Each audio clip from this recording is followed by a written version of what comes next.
Hello again, my loyal viewers and newcomers alike. I am Dark Zaz, and this channel is dedicated to exploring theology through history and philosophy. I am not here to attack or discredit anybody's beliefs, only to broaden the conversation and encourage thoughtful, open-minded dialogue. Imagine finding yourself among Jesus' closest followers in the days following his resurrection. He has imparted profound teachings about the nature of reality, then departed, leaving his group in fear and uncertainty. How can they possibly proclaim his message to a hostile world in this moment of despair? One figure rises, not with panic, but with calm assurance. She comforts the others, redirects their focus towards hope, and shares revelations granted to her alone. This is the essence of the Gospel of Mary, a 2nd century text that challenges conventional narratives about early Christianity. The document's own history mirrors its enigmatic context. Discovered in 1896 as part of the Berlin Codex, a 5th century Coptic manuscript acquired in Cairo, it remained unpublished until 1955 due to wars and scholarly delays. Fragments in Greek from the 3rd century confirm an original composition likely in the early 2nd century, during a period when Christian communities were still defending their beliefs. The text is incomplete. The first 6 pages and a middle section of 4 pages are missing. Yet, what survives offers a striking alternative perspective. The narrative resumes after the resurrection. Jesus has explained that matter and all created forms will ultimately resolve into their original roots.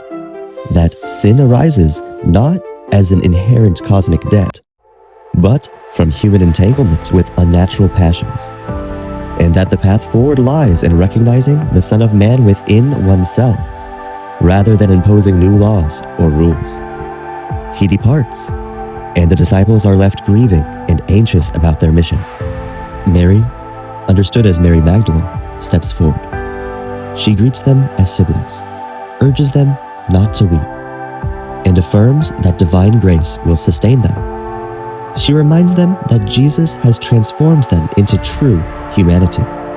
Peter acknowledges her special status, requesting that she share the teachings Jesus gave her privately, teachings the others have not heard. The text explicitly states that the Savior loved her more than the rest of women, a point reinforced later when another disciple declares he loved her more than the male followers as well. This intimacy is not romantic speculation, but textual. It underscores privileged access to esoteric insight. Mary recounts her vision. She saw the Lord and inquired about the mechanism of such perceptions, whether through soul or spirit. Jesus explains that it is the mind positioned between the two that truly perceives visions. The account then shifts to her description of the soul's ascent, a central esoteric element. The soul must pass 4 hostile powers that seek to impede its journey toward rest and silence. The first encounters involve darkness, desire, and ignorance, each questioning or accusing the soul. Desire claims ownership, asserting the soul belongs to it.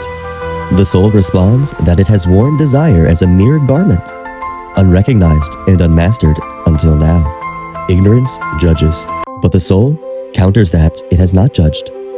In return, it has recognized the dissolution of all things, earthly and heavenly. The 4th power proves most complex, manifesting in 7 forms.